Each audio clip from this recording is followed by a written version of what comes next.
અમરેલીથી ફતેપુરની વચ્ચે ગંદકીનું સામ્રાજ્ય છે। રોડ ઉપર લોકોને નીકળવું પણ મુશ્કેલ છે। એટલી ગંદકી છે કે ગંદકી અમરેલી તંત્રએ કરેલી ગંદકી છે, કારણ કે અમરેલી સિટીનો તમામ કચરો ત્યાં નાખવામાં આવે છે, એટલે ત્યાંના સ્થાનિક લોકોમાં રોષ જોવા મળ્યો હતો। રોષ સાથે નગરપાલિકા હાય હાય બોલી હૈયા વરાળ ઢાળતી હતી અને પવિત્ર યાત્રાધામ ભોજલધામની બાજુમાં જ જો આટલી ગંદકી હોય તો નેતાઓએ વિચારવું જોઈએ કે વિકાસ કેવો કર્યો છે। અમરેલીના ધારાસભ્ય, શાસન સભ્ય, સ્થાનિક તાલુકાના સભ્યો, જિલ્લાના સભ્યોને વિનંતી કે કચરો ત્યાંથી હટાવવામાં આવે તેમ સમીર ખોખર દ્વારા જણાવવામાં આવેલ છે।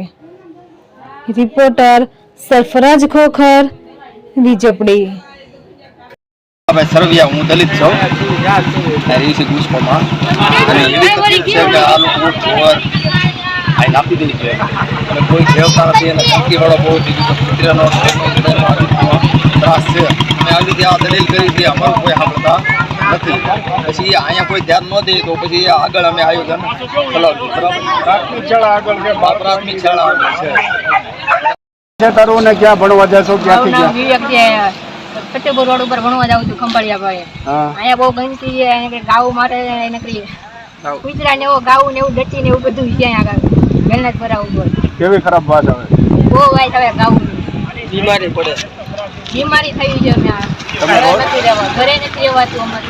દરરોજ હાલીને જાવ છો, અપડાઉન કરો? રોજ અપડાઉન હાલીને। બધા બાળકો બધા બસ ને ચીન લઈ લ્યો। હું તમારી માંગણી છે સાફ કરવાનું છે, અહીંથી કામ કરવું છે આવડું। ભીખાભાઈ બાલાભાઈ સરવૈયા। શું સમસ્યા છે? સમસ્યામાં એવું છે કે મરેલા માલ ઢોર બધું અહીં નાખે છે અને ગંદકીવાળો બહુ થાય છે। પછી અમારા નાના બાળકો અહીં રહેતા હોય, પછી ગાયુનો ઢોરનો બધી આ રીતનો બધો ત્રાસ છે। એવી ગંધ આવે છે ને આમાં ક્યાંય અમારા બહાર નીકળતા આડો મોગો રાખીને બધા અહીંથી અમારા નીકળે છે। તો હવે એની વ્યવસ્થા સરકારને કરવાની છે। બાળકો નિશાળે જાય છે ભણવા, કેવી પરિસ્થિતિ? કઈ રીતે જાય બાળકો નિશાળે જાય છે? આમાં આવી રીતે આવી બધાને અમારા નાના મોટાથી બધાને તકલીફ છે। શું માંગણી છે એવી અમારી માંગણી એવી છે કે ભાઈ અહીંયા ગંદકીવાળો હટાવી દે એવી અમારી માંગણી છે કે બીજા ગમે ત્યાં જગ્યા ખાલી કરીને ત્યાં નખાવો, બાજુમાં રોડના કાંઠે નહીં આવી રીતે। તો એનું કાયદામાં અમે તો જોવો અમારી મતે અમે કઈ સ્થિતિમાં રહીશું, અમારી સામું જોવો। અમે ગરીબ માણસ છીએ, અરે હા ગરીબ છીએ, અમારે તક નહીં, અમે ભંગાર વીણી ખાવી છીએ, એમાં ના નથી કોઈ ભંગાર વીણમાં જાવી છીએ, ગાડીઓ કરવી છીએ। તમારે કોને EIB મારા નથી અમે કે EIB માં સંપર્કમાં બગર ડાગરો પડે, લુગડામાં ડાગરો પડે, અમે ઈ મારા નથી રહેતા। અમે આ તમારે 2-5 ગામના સરપંચ આવ્યા હતા તો તેનું શું થયું? આ ઈ 5 ગામના સરપંચ આ બોલ્યા છે કે નથી બોલ્યા ઈ તો મને ખબર નથી, અને અહીંયા સરપંચને બોલવું પડે। અત્યારે મને સરપંચને ફાળા નથી અત્યારે, હવે સરપંચ મને સરપંચ તો જોવા પડે નહીં। આના બધા તો પીતા હશે પણ હું નથી પીતી, મારે મારી મહેનત તું ખાવું છે, હું મને બીક નથી લાગતી। તો અત્યારે સરપંચ ક્યાં ગયા? આવ્યા મને ઓળખતા નથી કે સરપંચ હોય તો એને પકડી નહીં, એ તો વાત નહીં, સરપંચને ઓળખતા નથી તો સરપંચ અમને બતાવો પણ તમે જાણો છો ને સરપંચને, અને સરપંચ અમને કહેવા જોઈએ। શું તકલીફ છે? મારું નામ છે રમેશભાઈ બાલાભાઈ વાઘેલા। હાલમાં ગામ અમરેલી ફતેપુર રોડ ભોજલબાપાની જગ્યા રોડ ઉપર આ ગંદકી, ગાયું, અમારે નાની પ્રજા છે, અમે ગરીબ માણસો છીએ, અમે ટકનું લેવીને ટકનું ખાવી છીએ, અને અમારે પ્રજાને દવાખાનું હાલનું તકલીફ થાય, દવાખાનું થાય તો અમે ગરીબ માણસ ક્યાંથી આ બધું ભેગું કરી શકીએ? એ છતાં અમે બધાને જાણ કરી છે કે ભાઈ તમે અહીંયા ગંદકી કચરો નાખવામાં અમારી પ્રજા હેરાન થાવે છે, તોય છતાં અમારું કોઈ માન્ય નથી કરતા અને કોઈ અમારું કોઈ સ્વીકાર નથી કરતા। અમારી હારે એવી ગેરવર્તન કરી અને જબરદસ્તીથી અહીંયા ગંદકી કરે છે।